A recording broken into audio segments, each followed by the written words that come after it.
Hello everyone. Let us start with our new topic that is writs. Writs जो होता है वो एक फॉर्मल रिटन ऑर्डर होता है इशूड बाय एडमिनिस्ट्रेटिव और जुडिशियल जुरिस्डिक्शन। और ये एडमिनिस्ट्रेटिव और जुडिशियल जुरिस्डिक्शन कौन होते हैं? कोर्ट होते हैं।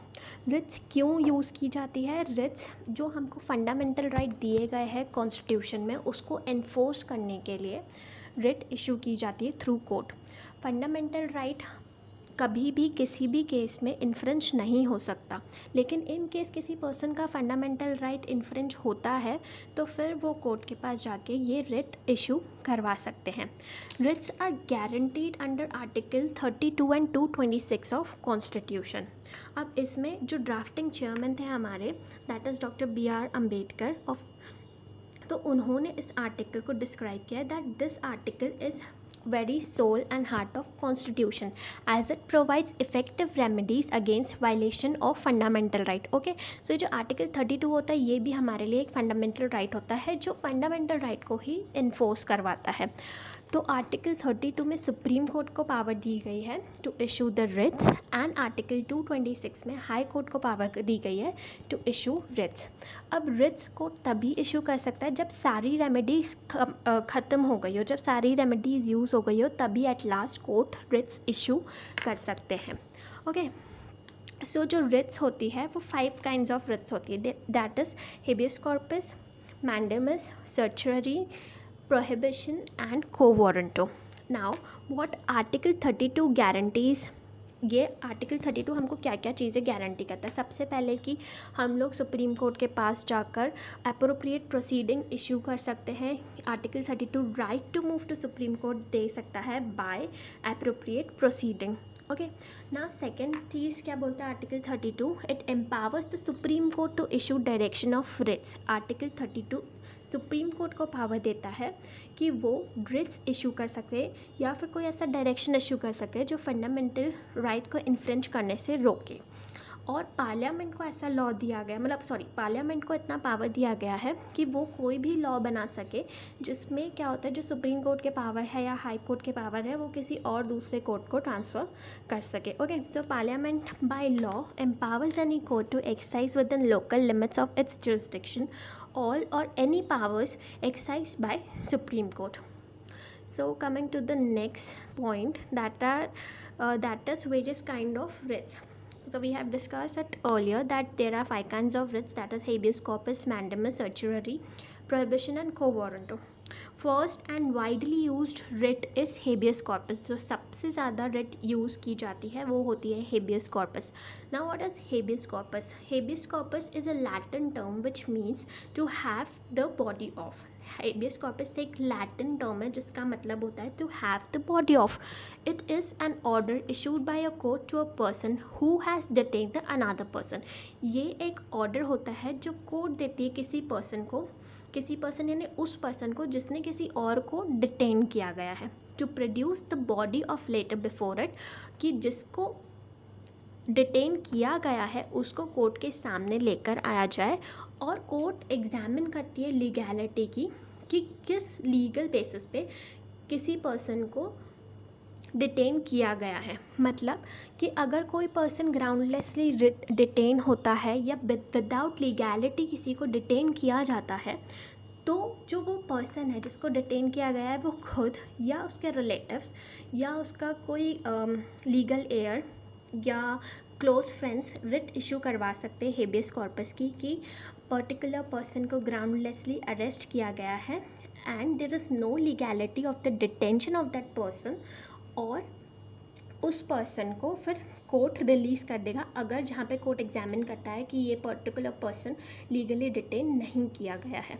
The writ can be issued for the various purposes like securing the minor custody, breach of privileges by house etcetera.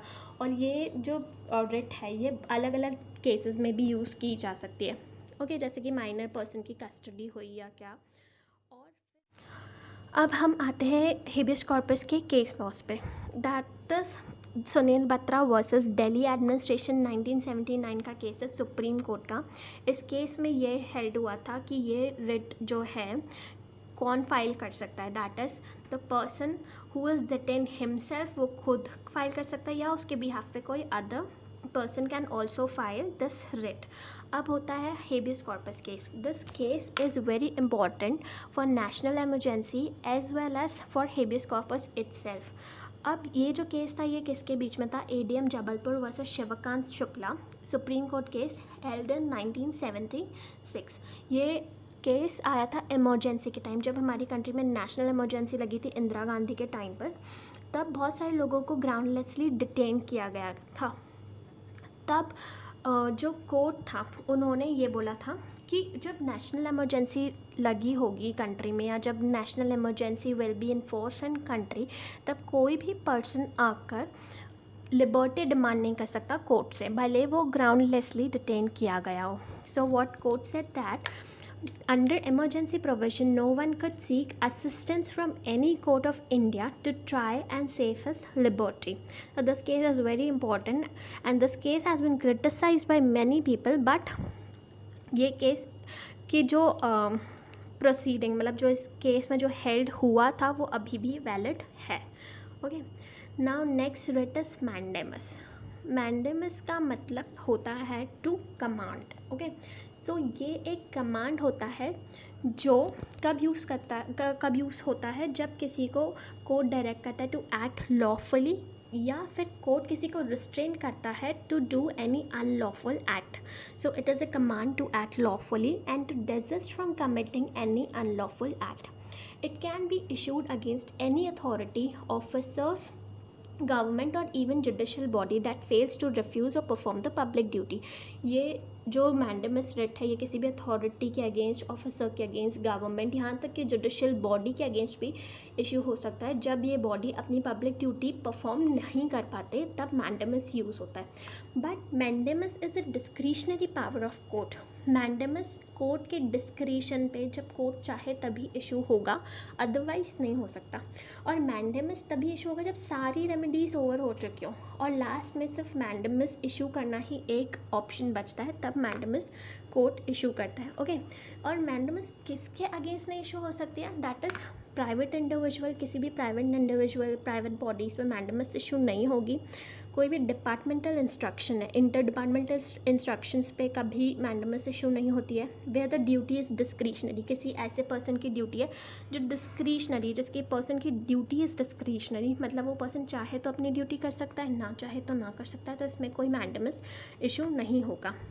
Fourth is contractual obligation. जब किसी पर्सन मतलब दो पर्सनस के बीच में या टू और मोर पर्सन के बीच में कोई भी कॉन्ट्रैक्चुअल ऑब्लिगेशन बनता है तब मैंडेमस की रिट इशू नहीं की जा सकती है अगेंस्ट द प्रेसिडेंट और governor of state, against chief justice या high court acting in their judicial capacity. तो इन केसेस में मैंडेमस इशू नहीं. Now the third writ is certiorari. The writ of certiorari. Certiorari is a Latin term which means to certify or to inform. Certiorari का मतलब होता है to certify और to inform. ये जो रिट होती है करेक्टिव इन नेचर होती है. करेक्टिव यानी कि अगर किसी कोर्ट ने या अब्यूज़ करा है अपने जुरिसडिक्शन का या एक्सेस जुरिसडिक्शन की है या फिर वायलेशन किया है नेचुरल जस्टिस का और कोई डिसीजन पास कर दिया है या ऑर्डर पास कर दिया है, तो अग्रीव्ड पार्टी जाकर कोर्ट के पास ये रिट इशू करने की पिटिशन डाल सकती है कि जो पर्टिकुलर कोर्ट है उन्होंने अपने पावर्स को एक्सेसिव यूज़ करा है और अपने पावर्स का अब्यूसिव यूज़ करा है, तो उनके अगेंस्ट सर्चुरारी रिट लगाई जाए और करेक्टिव मेजर के लिए प्रे कर सकता है. ओके, सो जो सर्चुरारी रिट होती है करेक्टिव नेचर की होती है, पॉजिटिवली भी काम करती है और नेगेटिवली भी काम करती है. Could be issued against judicial, quasi judicial या एडमिनिस्ट्रेटिव अथॉरिटी. और ये तीनों अथॉरिटीज़ के लिए इशू हो सकती है. दैट इज़ जुडिशली, जो जुडिशियल अथॉरिटी होती है, क्वासी जुडिशियल अथॉरिटी होती है या फिर एडमिनिस्ट्रेटिव अथॉरिटीज़ होती है. अच्छा, now ground to issue this writ. अब इस रिट को इशू करने के लिए ग्राउंड क्या है? सबसे पहले कि लैक और एक्सेस ऑफ जुरिसडिक्शन हुआ हो, दूसरा होता है अब्यूज़ ऑफ जुरिसडिक्शन हुआ हो, तीसरा होता है violation of the natural justice, मतलब कोर्ट ने natural justice that is for example opportunity of being heard नहीं दिए सामने वाली पार्टी को और उसके अगेंस्ट ही डिसीजन पास कर दिया गया. तो इन सब केसेस में सर्चुरारी की रिट इशू हो सकती है. Now what is prohibition?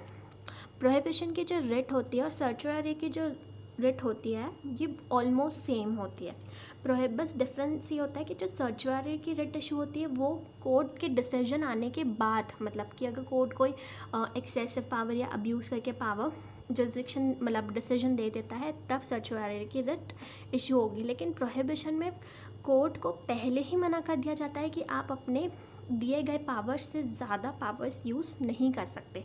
Prohibition में पहले ही स्टेप ले लिया जाता है, सर्चुरी में डिसीजन आने के बाद स्टेप लिया जाता है। Okay, so prohibition is a judicial order to agency that is constitutional, statutory and non statutory and inferior court and tribunal from exercising its jurisdiction in excess of their authority and power vested in them.